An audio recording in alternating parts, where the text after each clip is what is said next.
Today we're going to practice with a few palette knife techniques in your sketchbooks. You'll notice that there are several types of palette knives. My number one go-to is this triangular one. It almost looks like something you use for drywall putty, and I love this one the most. These two are about the same, so I'd say they do the same thing. You've got one that's more like a butter knife and one that tapers off. And then this one is actually good for stamping lines, which you'll see in just a minute. So let's start off with my number one go-to. You'll notice that it's going to be a little tricky to scoop the paint out. To start, you just kind of scoop it out like it's peanut butter and jelly. And then you're going to use lots of white with the colors for this project. So I already have my white scooped out, and you just kind of mix it in, and you mix with the palette knife. Remember to mix kind of small, because if you spread and mix big, then it'll just kind of use up all your paint on the palette. But you can also scrape it back in. It's a lot like spackling with drywall. All right, so for tapping, it's just scooping up a little dollop of paint and then just tapping it in. And you can tap and pull, and you can see how that's going to give us some flowers. We're not doing that right yet. We're just kind of playing around with the technique of holding and using the knife. Or you can tap basically little lines. Notice that depending on how much paint you have, you can get a circle or kind of like a raindrop shape, and you might want one or both of those. And you can also pull as you go.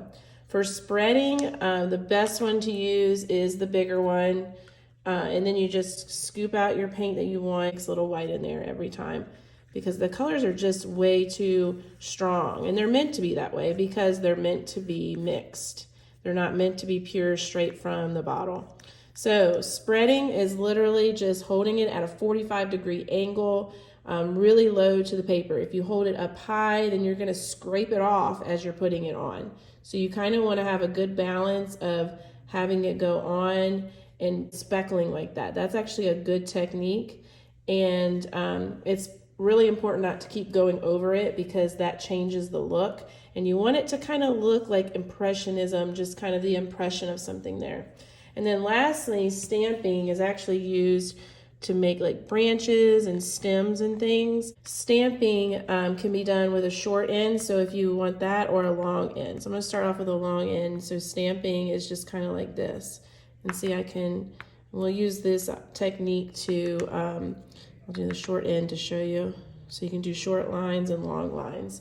So different types of flowers. The first flower is called the circle flower. I just named it that because you're just basically painting in a circle. So there is my example right there. It's a little different from a petal flower. And I like to have a variety of shades. So I'm going to have a light pink and then a dark pink, as you can see. So now I'm going to start off with the dark because that's the center. And you just kind of make like parentheses, not a full circle. So I'm kind of going a little curve to the right, a little curve to the left. And then I just kind of work my way out. And then I'm going to pull in my lighter tint of pink and kind of just bring that around. You can also start with a light color and add a dark in the center. So you want the center basically to be a different color than the outside. You just keep going as far as you want and how big you want. So there is the circle flower. Any color variation will work. A petal flower is when you start with a circle or oval in the middle. So I'm going to do the sunflower. That's your typical one, but you can do any color for petal flowers. You can see I did one in blue here, but I'm going to do a sunflower today. And if you want it to be looking directly at you and facing you, then you just make your circle. But if you want it to be sideways, then you can change it to an oval. So I'm going to do a sideways one today to show you. It's a little bit more difficult, so you might want to try the front facing first. I like to keep a paper towel close by because that is how you get your palette knife clean.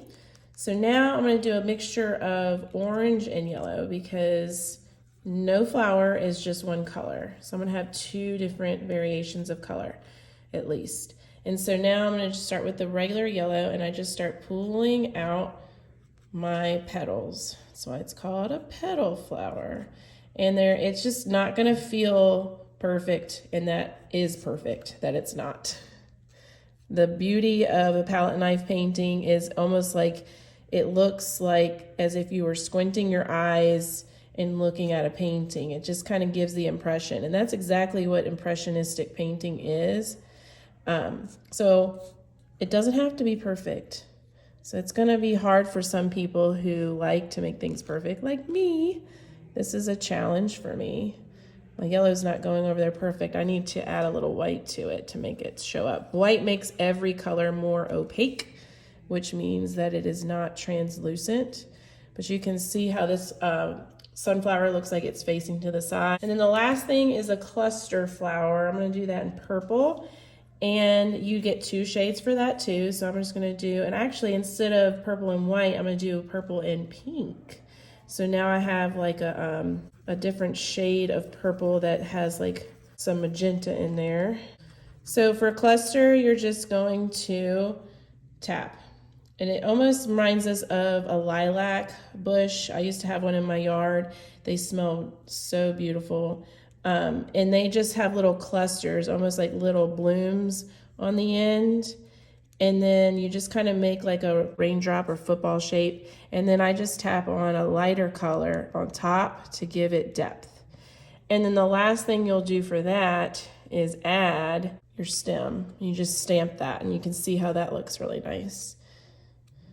And that just kind of finishes it out. It's really important to know that for greenery, yellow is a great color to add with the green instead of white. White makes it more like a mint green, which is a great color, but it's not necessarily good for plants. So for greenery, you're just going to practice stamping again, but ooh, kind of got a little thicker on that. And that's not, which just keep in mind that all of your greenery stems and leaves and things are always going to be thin. So after you do that, then you can practice the tapping technique and you can tap in some leaves. And then another option is to make a leaf. And the leaf is, I use the pointy one again. You kind of just pull out and in, and this is like a football shape. And then you just kind of bring it together at the end. So that's a good leaf. I do like to add a lighter or darker shade on one side, and that just makes it have a little bit more depth too. So it's not perfectly one shade and flat looking. And then you can even stamp with this one while you're holding it and just kind of add your stem in there. I did a little bit better on this one so you can see my greenery looks nice. After you've finished some greenery at the bottom, then you can go back and practice adding some greenery to all your flowers. And that will also be a great way to practice. Greenery is a space filler, and so it's really nice to have that added at the end, because any place that you feel needs more space to be filled, or it just looks blank or empty, you can go ahead and add that in there. So I can see all this space here. I can just add in some leaves. And then with the circle flower, you just kind of pull the leaf out of one side, any side, because it's perfectly round. And look at that, it already starts to look better with just a few greenery leaves added to the side. So practice all these techniques and then you will be ready for your palette knife painting.